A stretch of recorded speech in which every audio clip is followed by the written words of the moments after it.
अगर आप social justice और गवर्नेंस के आंसर सिर्फ जनरल नॉलेज से लिख रहे हो तो यूपीएससी आपको एवरेज मार्क्स ही देगा।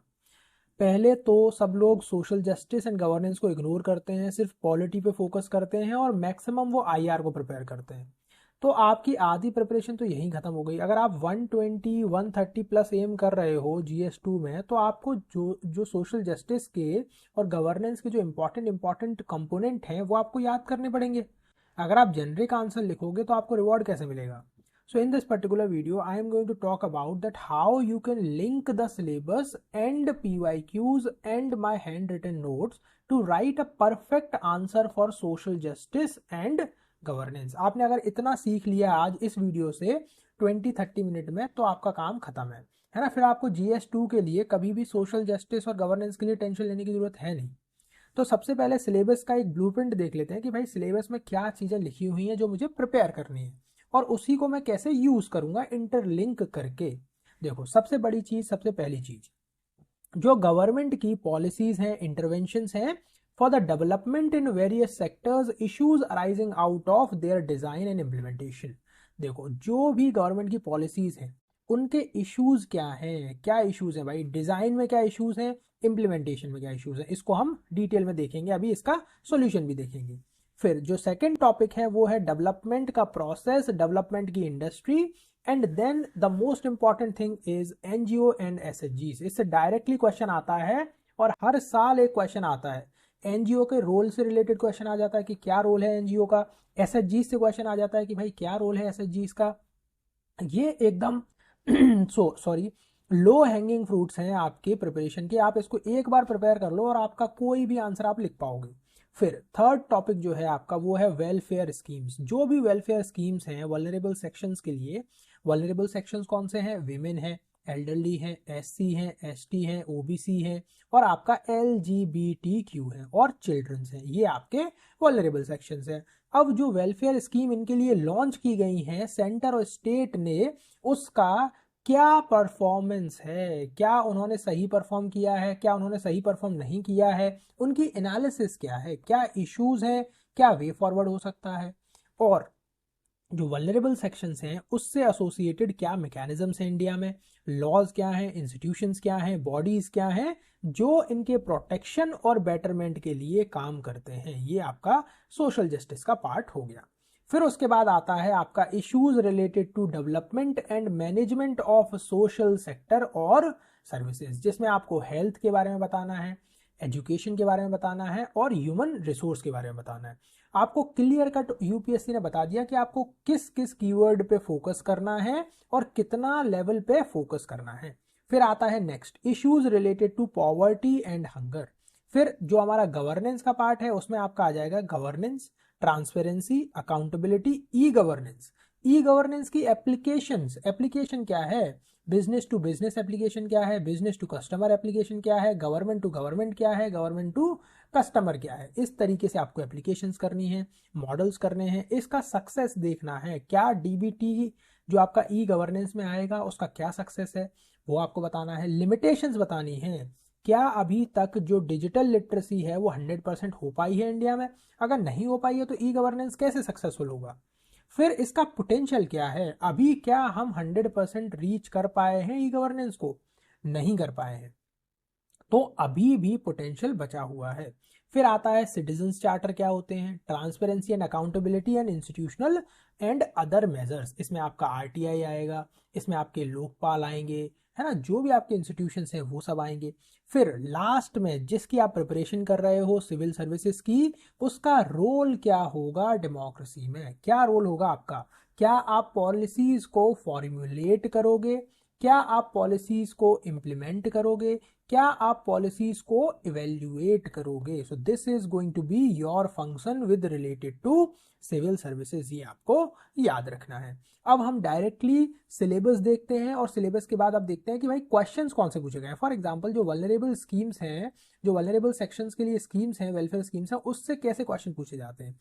जैसे चिल्ड्रन से अगर क्वेश्चन पूछे जाएंगे तो वो क्या क्वेश्चन पूछा जाएगा? वो क्वेश्चन पूछा जाएगा कि भाई जो नेशनल चाइल्ड पॉलिसी है उसके मेन प्रोविजंस क्या हैं। क्यों? क्योंकि वहां पर मेंशन है कि भाई कोई भी लॉ, कोई भी पॉलिसी से एसोसिएटेड कोई भी क्वेश्चन पूछा जा सकता है। सिमिलरली डिसेबल से रिलेटेड अगर कोई क्वेश्चन पूछा जाएगा तो वो डिसेबिलिटी के राइट से, एक्ट से पूछा जाएगा कि भाई इसमें क्या इश्यूज हैं, क्या चैलेंजेस हैं, क्या प्रोविजंस हैं। तो आपको उसी लेवल पे प्रिपेयर करना है। इसी तरीके से विमेन का। फिर उसके बाद आता है कि भाई एजुकेशन में क्या क्वेश्चन पूछा जाएगा। एजुकेशन में पूछा जा सकता है कि भाई अभी भी एजुकेशन में इश्यूज क्या है, चैलेंजेस क्या है, इम्प्लीमेंटेशन कैसे हो रही है, वे फॉरवर्ड क्या हो सकता है। सिमिलरली हेल्थ में क्या इश्यूज हैं, क्या चैलेंजेस हैं, क्या वे फॉरवर्ड है। जो इंडिया की जो भी पॉलिसीज हैं, फॉर एग्जांपल आयुष्मान भारत योजना जो है इंडिया की एक फ्लैगशिप स्कीम है, उससे क्वेश्चन पूछा जा सकता है कि वो कैसे हेल्थ में प्रोवाइड करेगी, आपको बेनिफिट्स प्रोवाइड करेगी, वो आपको पता होना चाहिए। फिर ह्यूमन रिसोर्स आपको पता होना चाहिए। फिर जो भी हंगर से रिलेटेड इश्यूज हैं, पॉवर्टी से रिलेटेड इश्यूज हैं, उसके क्वेश्चन। फिर उसके बाद गवर्नेंस में कैसे क्वेश्चन पूछे जाएंगे कि भाई रोल ऑफ सिविल सर्विसेज से डायरेक्टली क्वेश्चन पूछा जाता है। जैसे कि जो इंस्टीट्यूशनल क्वालिटी है, it is crucial driver of economic performance. In this context suggest reforms in the civil services for strengthening democracy. Simple straight forward question है। अब हमें इसके लिए नोट्स कैसे प्रिपेयर करने हैं वो मैं आपको एक बार बताता हूँ, फिर जिससे आप उसको आंसर कर पाओ। अब कोई भी अगर पॉवर्टी से रिलेटेड क्वेश्चन आता है तो आपको बेसिकली क्या पता होना चाहिए। यू नीड टू नो कि भाई पॉवर्टी इंडिया में है कितनी। You need to know the numbers in the poverty कि भाई पॉवर्टी कितने लोग अभी पॉवर्टी के जो बिलो पॉवर्टी लाइन के अंदर हैं। अकॉर्डिंग टू द सेंसस 21.9% लोग हैं। फिर उसके बाद आपको पता होना चाहिए कि भाई जो एक एसडीजी भी है, सस्टेनेबल डेवलपमेंट गोल नंबर 1 है, जो कि पॉवर्टी को एंड करने की बात करता है। फिर उसके बाद आता है आपका multi dimensional poverty index of UNDP, उसमें इंडिया की रैंकिंग क्या है। और उसके बाद आता है आपका जो नंबर्स हैं कि भाई इंडिया ने कितने लोगों को एक्सट्रीम पॉवर्टी से बाहर निकाला है। ये भी एक नंबर इंपॉर्टेंट है। अगर आपको इतनी चीजें पता है तो आप कोई भी पॉवर्टी के आंसर को बढ़िया शानदार तरीके से इंट्रोड्यूस कर दोगे। फिर आते हैं कॉजेस कि भाई पॉवर्टी के कॉजेस क्या है। हमेशा याद रखना, सिलेबस को यूज करना हमेशा। हमेशा आपको पॉवर्टी में अगर GS2 में आंसर पूछा है तो आपको सिलेबस को यूज करना है। सबसे बड़ा कारण क्या है पॉवर्टी का? Growth of population. फिर सेकंड नंबर पे क्या है? पुअर ह्यूमन रिसोर्स डेवलपमेंट, कि भाई अगर उनकी हेल्थ अच्छी नहीं होगी तो फिर उनकी इकोनॉमी डेवलप नहीं कर पाएगी, क्योंकि अगर आप बीमार रहेंगे तो आप काम कैसे करेंगे, और अगर आप काम नहीं करेंगे तो फिर आपकी इनकम नहीं होगी, इनकम नहीं होगी तो पॉवर्टी होगी। एजुकेशन नहीं होगी तो फिर आपको स्किल्ड जॉब नहीं मिलेगी, जिससे आपको जो सैलरी है वो मीगर मिलेगी और उससे भी पॉवर्टी रहेगी। अगर आपके पास रिक्वायर्ड स्किल्स नहीं होंगी तब भी आपको जॉब नहीं मिलेगी और आप अनएम्प्लॉयड रहेंगे और आप पॉवर्टी के ट्रैप में फंसे रहेंगे। कैसे? मैंने सिलेबस के कीवर्ड को यूज करके 3 पॉइंट्स जनरेट कर दिए आपके सामने। इसके लिए मैंने कोई अलग से पढ़ाई नहीं की है। यहाँ पर जो सिलेबस में कीवर्ड्स लिखे हुए थे, भाई हेल्थ है, एजुकेशन है, ह्यूमन रिसोर्सेज हैं, पॉवर्टी है, हंगर है, मैंने यहीं से इसको लिंक किया है कि भाई पॉवर्टी के रीजंस क्या हैं। अगर मुझे यहाँ से सिंपली पूछा जाए कि what are the reasons for poverty, तो मैं बताऊंगा कि भाई हेल्थ का एक इशू है, पुअर हेल्थ है, ये एक इशू है। दूसरा इशू क्या है कि भाई एजुकेशन नहीं है, क्वालिटी एजुकेशन नहीं है, स्किल्स नहीं है, स्किल की डेवलपमेंट नहीं है, स्टैंडर्ड ऑफ लिविंग है, और हिडन हंगर है, ये एक कारण है। और फिर उसके बाद क्या कारण हो सकता है पॉवर्टी का? कि भाई जो इंडिया में वेलफेयर स्कीम्स हैं उनका प्रॉपर इंप्लीमेंटेशन नहीं हो पा रहा है, जो लॉज है वो प्रॉपरली फंक्शन नहीं कर रहे हैं, जो इंस्टीट्यूशंस हैं वो प्रॉपरली फंक्शन नहीं कर रहे हैं, जो बॉडीज बनाई गई थी वो प्रॉपरली काम अपना नहीं कर रही हैं। फिर अगर मुझे इसका सॉल्यूशन प्रोवाइड करना होगा तो मैं कैसे प्रोवाइड करूंगा? कि भाई मुझे SHGs को यूज करना चाहिए, सेल्फ हेल्प ग्रुप बनाने चाहिए, जिससे health, education and skill development हो और जिससे जॉब्स मिले, सेल्फ एम्प्लॉयमेंट हो। ये आपको ध्यान रखना है। उसके बाद जो गवर्नमेंट की स्कीम्स हैं उनको प्रॉपर इंप्लीमेंटेशन करना है, ये आपको ध्यान रखना है। भाई जो सिलेबस में कीवर्ड यूज किए हैं उसी को यूज करके आपको अपने आंसर को लिखना है। सिमिलरली और क्या है? Poor allocation of resources, that is mentioned in our syllabus, कि भाई करप्शन तो मेंशन्ड है। In misappropriation of fund, paucity of funds, these are mentioned. फिर उसके बाद भाई लैक ऑफ RAT, अगर आपने कोई भी स्कीम इंप्लीमेंट की, अगर पैसे आ रहे हैं और वो प्रॉपर एक जगह पे नहीं जा रहे हैं, और सेकंड थिंग गवर्नेंस में अगर गैप है कि भाई आपके सिविल सर्वेंट बैठे हुए हैं और वो स्कीम को प्रॉपरली इंप्लीमेंट नहीं कर रहे हैं, तो that is an issue of responsibility, accountability. तो ये भी आपको याद रखना है। ट्रांसपेरेंसी होगी तभी रिस्पॉन्सिबिलिटी और अकाउंटेबिलिटी बढ़ेगी, तभी करप्शन कम होगा। This is how you have to make your notes and this is how you have to write answers in your mains examination for social justice and governance. This is the way.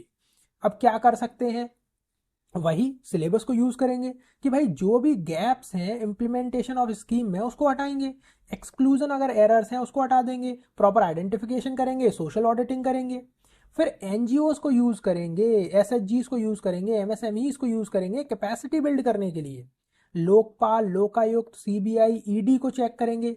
इनका क्या role रहेगा कि भाई corruption ना हो, proper implementation हो, कोई भी अगर गैप आता है तो वो आइडेंटिफाई करेंगे, इंफ्रा को डेवलप करेंगे हम लोग, और जो ह्यूमन रिसोर्स का डेवलपमेंट है उसको एक्सेलरेट करेंगे। इस तरीके से आपको इसको पढ़ना है। सिमिलरली अगर मुझे हेल्थ के बारे में कुछ भी बात करनी है तो these are the challenges associated with the health. तो हेल्थ का भी सिमिलरली कि भाई हेल्थ का अगर कोई चैलेंज है तो सबसे बड़ी बात तो मुझे सिलेबस से ही देखना है, फिर उसके बाद मुझे जो भी मिसलीनियस चीज़ें मिलेंगी वो देखूंगा। जैसे क्या हो सकता है हेल्थ में, क्या क्या इश्यूज हो सकते हैं, एक बार आप मुझे सोच के बताइए। कि भाई हेल्थ में सबसे बड़ी बात तो हो सकती है कि स्कीम जो है वो इम्प्लीमेंट सही से नहीं हो रही है। फॉर एग्जाम्पल जो प्रधानमंत्री आयुष्मान योजना है उसका प्रॉपर इम्प्लीमेंटेशन ही ना हो रहा हो, लोगों को उसका फायदा ही ना मिल रहा हो, तब भी उसमें out of the pocket expenditures होते रहेंगे। हम लोगों ने आउट ऑफ पॉकेट एक्सपेंडिचर्स को कम करने के लिए इस स्कीम को लॉन्च किया, बट अगर उसका प्रॉपर इम्प्लीमेंटेशन नहीं होगा, जो पुअर लोग हैं वो फिर भी अपनी पॉकेट से ही एक्सपेंडिचर करेंगे, तो उसका तो जो रैशनल था वही फेल हो गया, जो एम था, ऑब्जेक्टिव था, वही फेल हो गया। तो that is an issue related to health. अगर आप हंगर को एड्रेस नहीं कर पाओगे तो फिर आप हेल्थ को कैसे एड्रेस करोगे, क्योंकि आपको सबसे पहले न्यूट्रिशन प्रोवाइड करना पड़ेगा। तो न्यूट्रिशन इज एन इशू, और न्यूट्रिशन को मैं कहाँ से लेकर आ रहा हूँ, सिलेबस से लेकर आ रहा हूँ।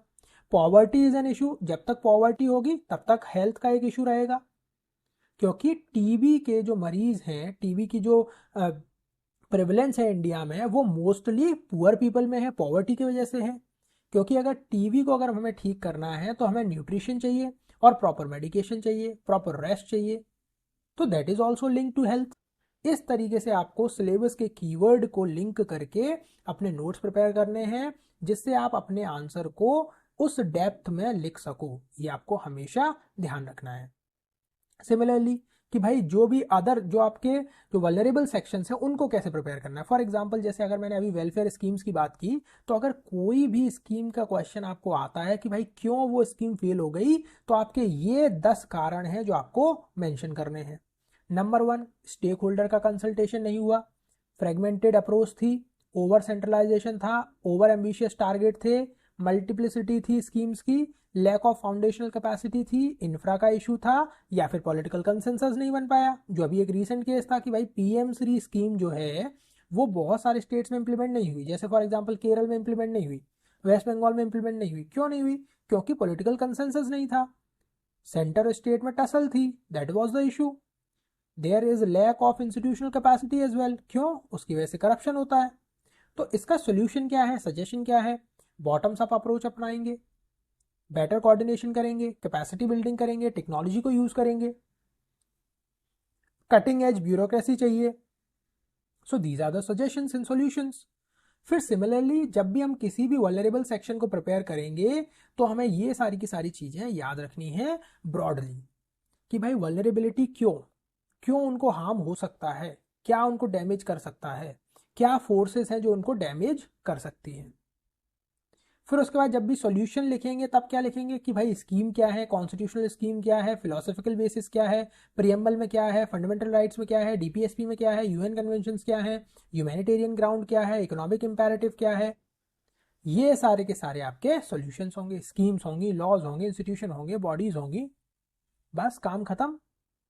चिल्ड्रंस के बारे में इश्यूज मुझे पता होने चाहिए, फैक्टर्स क्या है, इश्यूज क्या है, फिर यहाँ पर आपके सॉल्यूशन आ गए ब्रॉड।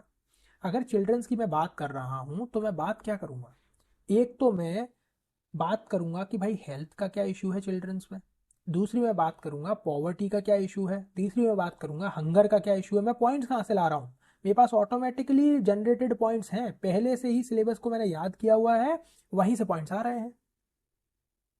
फिर उसके सॉल्यूशन जो होंगे वो मुझे स्कीम्स याद होंगी कि भाई क्या स्कीम है, मिड डे मील है, ये एक स्कीम है। एक्ट क्या हो सकता है, पॉस्को एक्ट हो सकता है,